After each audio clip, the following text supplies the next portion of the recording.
आत्मा अमर है या नहीं?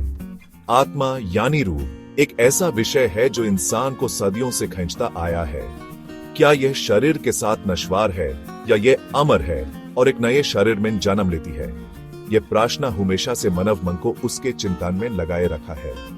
कुछ लोगों का मानना है कि मृत्यु के बाद कुछ नहीं बचता, जबकि अन्य का विश्वास है कि आत्मा अमर है और एक नए यात्रा पर निकाल जाती है। हिंदू धर्म में आत्मा को अमर माना गया है। यह शरीर से अलग एक सत्ता है जो कभी मर नहीं सकती। जब एक शरीर की मृत्यु होती है तो आत्मा एक नए शरीर में प्रवेश करती है और यह चक्र जीवन और मृत्यु का चलाता रहता है। यह पुनर्जन्म का सिद्धांत है जो हिंदू धर्म का एक प्रमुख हिस्सा है।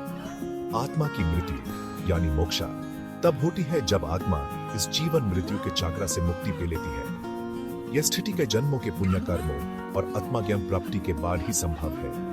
जब आत्मा को अपनी असली प्रकृति का ज्ञान हो जाता है तो वह इस भवसागर से पार हो जाती है और परम शांति को प्राप्त करती है। इस प्रश्न का कोई एक उत्तर नहीं है जो सभी को संतुष्ट कर सके। आत्मा की मृत्यु का विषय एक गहरी चिंतन और आत्मनिरीक्षण का विषय है।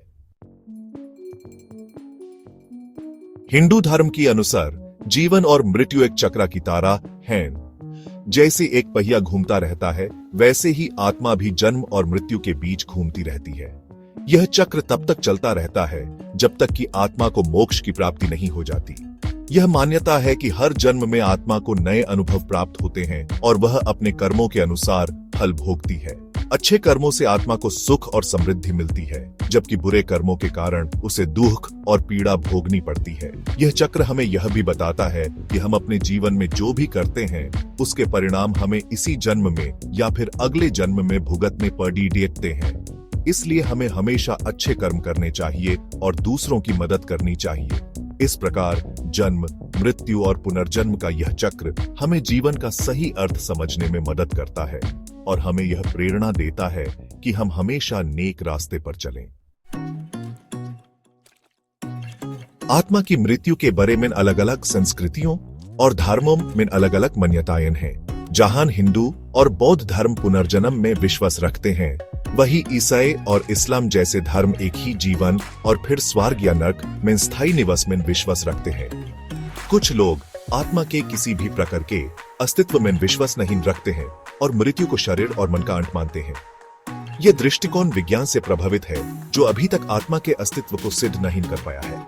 इन विभिन्न दृष्टिकोण को समझना हमें यह एहसास दिलाता है कि मृत्यु का मतलब क्या है। इस बारे में कोई एक सत्य नहीं है। ये हर व्यक्ति की अपनी समझ और विश्वास पर निर्भर करता है। आत्मा की अमरता का कॉन्सेप्ट हमें जीवन और मृत्यु के प्रति एक अलग नजरिया प्रभावित करता है। ये हमें डर से मुक्ति दिलाता है और जीवन को एक नई रोशनी में देखने की प्रेरणा देता है। जब हम ये समझते हैं कि हमारा अस्तित्व सिर्फ इस शरीर तक सीमित नहीं है, तो हम अपने जीवन को ज्यादा अर्थपूर्ण बनाने की कोशिश करते हैं। हम मोह और लालच से ऊपर उठकर दूसरों की सेवा करने और अपने कर्तव्य को निभाने पर ध्यान देते हैं। आत्मा की अमरता का ज्ञान हमें यह समझाता है कि मृत्यु अंत नहीं है, बल्कि एक नई शुरुआत है। यह हमें जीवन के हर पल को पूरी तरह से जीने की प्रेरणा देता है और अपने अस्तित्व के असली उद्देश्य को पाने की कोशिश करने के लिए प्रोत्साहित करता है।